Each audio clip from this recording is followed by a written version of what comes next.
Before we get into this video, I just want to say that I would still recommend going to Knott's Berry Farm. Some of the rides, such as Ghost Rider, Accelerator, Hangtime, and Silver Bullet, are really good, but there are some major problems that need to be fixed ASAP. So now, let's get into this video. On my most recent visit to Knott's Berry Farm, I'm going to go as far as saying I did not even enjoy it. And that's even with getting on amazing rides. I got night rides on Ghost Rider and Hangtime for the first time in almost a year. I also got to go on Silver Bullet and Accelerator twice. But there were some things that absolutely drove me crazy that I've noticed on this visit and a little bit on my last few visits. Starting off with crowds. In the past, especially in the fall and winter, I've always been able to walk straight on rides. But my last two visits were on a random Monday in October and a random Monday in November. Yet both times, I had to wait at least an hour for Ghost Rider. Granted, apparently on the Monday that I went in October, some schools in the area were off for some reason. And apparently on my latest visit, there was some sort of military discount day. So maybe I could just be getting really unlucky on all my latest visits. But I have been hearing it going around that it is just busier than normal nowadays. And I think it really has to do with pricing. Disneyland has always been the most overpriced thing on earth, but recently the prices have just gotten so insane that a lot of those people have gone from Disney to Knott's because Knott's has been a little bit too cheap lately. And now it's just ridiculous when I go on a random Monday and I always have to wait an hour for Ghost Rider, 30 minutes for Accelerator. I just have to always wait in long lines and I'm tired of it. And it's especially bad when the lines move very slowly, which brings me to my next problem, operations. Knott's has always had a pretty bad reputation for operations, but they have just gotten so bad lately.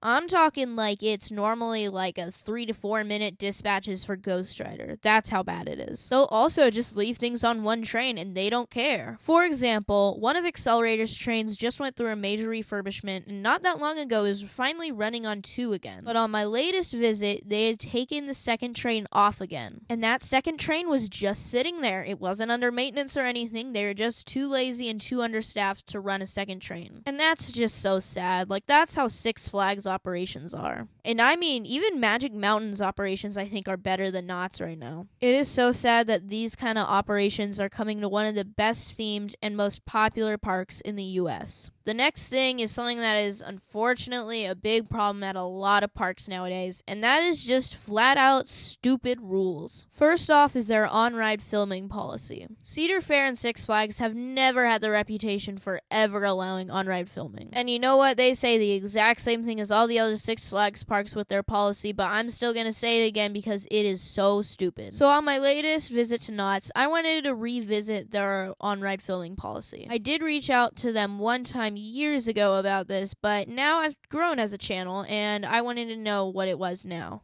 I walked into guest services and talked to a very kind lady about my GoPro camera gear and why I wanted to film on rides. She contacted the ride supervisor and me and the ride supervisor talked about the possibilities of filming on ride. Just to be clear, I only film on rides with cameras that are properly secured to me. He says that I would not be able to film on rides that day due to the possibility of the camera falling off. And here's the crazy thing. They don't seem to care if you wear unsecured glasses or a hat, things that could easily fall off. But they don't want you to have something that is completely secured and physically impossible to come off of your body. The SeaWorld and Busch Gardens parks allow it, and I have filmed on so many very intense coasters with absolutely no issue. So this is just a ridiculous thing to say. And obviously, it's just an excuse because they just don't want to deal with cameras at all, and they're a little bit too lazy for that, I guess. And speaking of lazy, another stupid rule that they have is assigned seating. Now, just to be clear, this only happened at one ride, and that ride was Hangtime. Right as it was starting to get dark,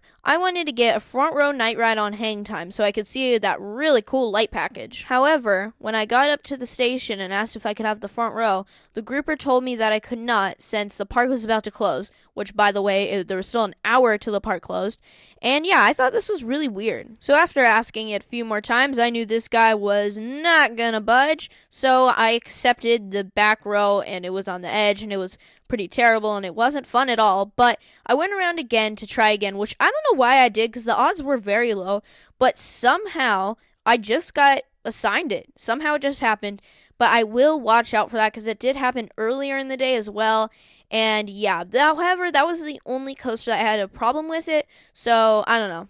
So yeah, that's pretty much everything wrong with it recently. Unfortunately, Knott's is going in a pretty bad direction right now, and I'm pretty concerned for their future. So I know this is very likely not going to happen at all, but here's the direction that I would like to see Six Flags take with Knott's. I would absolutely love to see Six Flags sell Knott's Berry Farm off to maybe Hershend or maybe even Universal. Now, I know this is definitely not going to happen, but I really feel like a park at this caliber really deserves it. So that's pretty much going to be it for this video. As I said in the intro, I would still 100% recommend going to Knott's Berry Farm. They have some great rides, but they definitely have some problems that seriously need to be fixed. So that's going to be it for this video. If you liked it, then make sure to like and subscribe, and bye!